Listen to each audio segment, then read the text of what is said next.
Are you ready to block? Here are 10 games to play if you love Minecraft but want to try something new. The surging popularity of Minecraft didn't just change gaming, it changed YouTube as well, with whole careers literally built on playthroughs of Mojang's sandbox classic. And with the latest Village and Pillage update, it's popular once again. Although, in truth, it never really went away. Even at the peak of Fortnite's dominance, millions of people were still watching and playing Minecraft. But what happens if you've played so much that you've reached the ender of your tether? Well, that's where this video comes in. We've compiled a list of games to try if you love building but are bored of creepers, each of which offers a compelling twist on what makes the voxel punch 'em up so good. Here then are 10 games to play if you love Minecraft.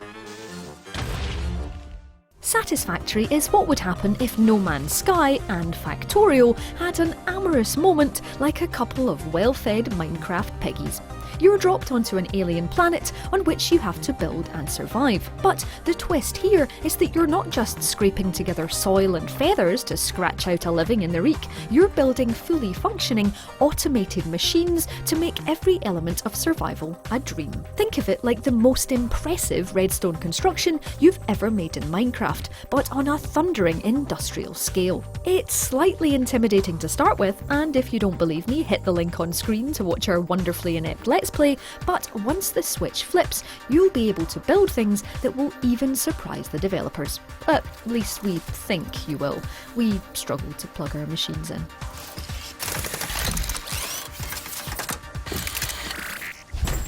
If there's one rule when making a video about games like Minecraft, it's that you have to include Terraria. It's basically in the YouTube Code of Conduct. And the reason for that is a slightly challenging one. It's because, really, Terraria isn't like Minecraft at all. I mean, there are similarities, a day-night cycle, building, monsters and a simple art style, but in practice, it's a broader, more challenging game with an absurd level of depth. So the message here is that if you like the concept of Minecraft, the crafting, the creativity, the constant sense of discovery, then Terraria is that, but more so. It's the sort of game that you start playing during the day, then fall into a state of panic when you realise it's 4 AM and you haven't moved for hours. And if you're still not convinced, just check out the Steam feedback. 230,000 overwhelmingly positive reviews can't be wrong, can they? Minecraft has a lovely, reassuring visual style. A nice, secure, everything is made of equally sized and proportioned blocks, sense of order and calm. Well, if that's what you're looking for, say hello to the relaxing village sim, Staxel. You won't need to build your house from scratch, but here you can make friends, go farming, get yourself a furry friend, and just while away the hours doing very pleasant things. In a gameplay loop you've never seen before, yep, this is sarcasm, you move into a rundown old farm and turn the place around by collecting, crafting, and generally being a good human being, all in these lovely, colourful cuboid surroundings. It's worth noting too that just like Minecraft, you'll find yourself loading up your save just to look in on your chickens and end up on a quest with some friends to make the neatest fields. And they say that games make us unproductive. For all the reasons that that's not the case, hit the link on screen now. Stardew Valley long-timers have seen things. They have a specific look in their eyes when they see mayonnaise in the real world just innocently sitting on the supermarket shelf. No one knows how many eggs it took to get there, how many long days of making sure that there was enough grass planted to make the hay to feed the chickens. No one understands the work that had to go into crafting the perfect chicken coop, the funds that had to be raised from fruit and vegetables to buy each and every feathery egg layer. If you haven't played, and hey, maybe you really have just been playing Minecraft, don't be afraid. The systems at work here are deliciously satisfying. In Stardew Valley, from nothing, you can truly grow a truffle-producing empire or a perfect sprinkler-packed fruity dynasty. Or just have a normal farm and a nice house, but where exactly is the fun in that?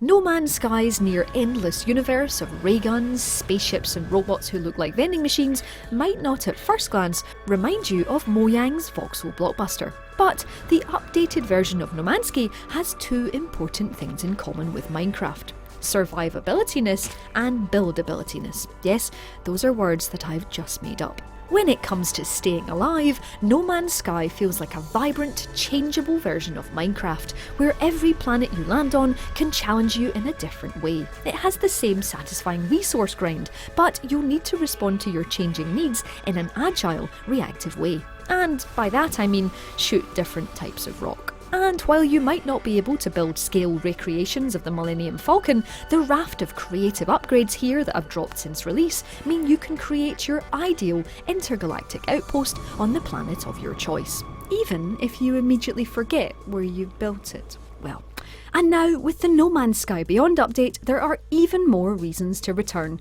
Diving, friends, alien riding. We love LEGO games. Where we used to get terrible adaptations of our favourite movies, we now get stud-filled, joyous, interactive recreations of those worlds. Looking back though, it did seem strange that Minecraft was the one getting all the building attention when we'd been collecting Danish gold bricks for years. TT Games' LEGO Worlds solves all of that, bringing the unlimited delights of LEGO into the digital age. Instead of just throwing the pixelated equivalent of that box under your bed where plastic bricks go to die at you, LEGO Worlds hands over a full adventure mode. While you're helping out various NPCs and discovering treasures, you're also learning the ropes to create your own universe. Just like the very real LEGO that really hurts when you step on it in bare feet, Worlds includes a swathe of different genres. Equally happy for you to play in the Wild West or just head to ancient Egypt. Honest, we're not brickrolling you. Remember your first night in Minecraft? The fear and exhilaration of punching trees and wondering how you'd survive the night? Well, Subnautica is that with the added threat of drowning, loneliness and massive sea monsters. In terms of sandboxy survival games, nothing hits you quite like the isolation of Subnautica's opening. Even the burning ship on the horizon feels reassuring compared to the vast emptiness of the oceans that surround you. But once you've become accustomed to eating whatever fish you can grab and scouring the seafloor for collectibles, the gameplay loop of Subnautica replaces those initial fears. You'll become obsessed with clawing back functionality, and even the advantage of something like a knife is enough to make you feel like you've achieved something. And it's gorgeous to boot, or should that be Das Boot. Anyway, a vibrant, explosive seascape of crisp corals and mysterious flora. The only thing missing is a commentary from Sir David Attenborough himself. For our next entry, it's time to leave the seabed behind and aim for the stars. Astroneer takes that survive and build 'em up feeling to outer space and does it in beautiful style.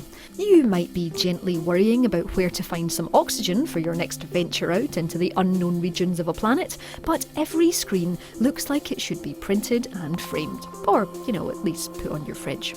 When you become stranded on an unknown world, the first thing you'll want to build in Astroneer is a home base. But where you might be content with just 4 mud walls to keep the creepers out in Minecraft, that just won't do where no one can hear you scream about not having enough generators. For at least your first tens of hours, chances are you'll be venturing out into the magnificent open world just to squirrel resources into your backpack and turn them into a fully powered mega space home to call your own.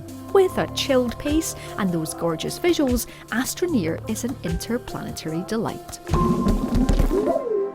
Just like the best games like Stardew that we crafted out of bits of my brain and some string last week, Forager is one of those experiences that's going to steal your time. In vast chunks, like pieces of rock or coal or ore.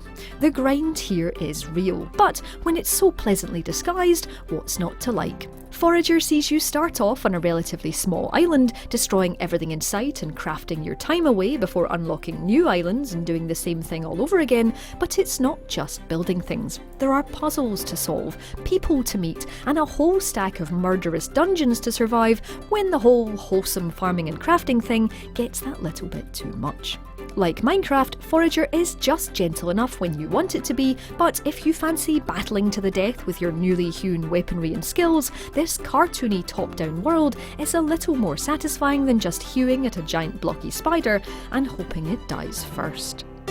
Minecraft is brilliant in so many ways, but one of the things it struggled at was giving you a constant, coherent sense of place and purpose. Yes, you can don your diamond armour, pop through a portal and bother some pigmen, but it lacks a true feeling of adventure. That's where Portal Knights is a great alternative. It takes place in a world torn apart by a baddie called the Hollow King, which you and your friends have to, in some cases quite literally, put back together. In this respect, and many others, it feels like it conforms to classic RPG tropes. You can play as a warrior, mage or ranger, unlock new talents, and travel to unknown, randomly generated worlds. But it's also a rich 3D sandbox, full of resources to collect, dungeons to delve, and things to build. Think of it like Stranger Things, but all the kids are playing D&D inside Minecraft. Unless that makes things more confusing, in which case, just give Portal Knights a try for yourself. Yes, good. Hello. So that's 10 alternatives to Minecraft to save you grabbing your pickaxe for the millionth time. Let us know if we've missed any of your favourites in the comments below, drop us a like if you enjoyed this list, and don't forget to subscribe to Logitech G for more videos just like this one. If you do already subscribe, hit that notification bell and you'll never miss a feature again.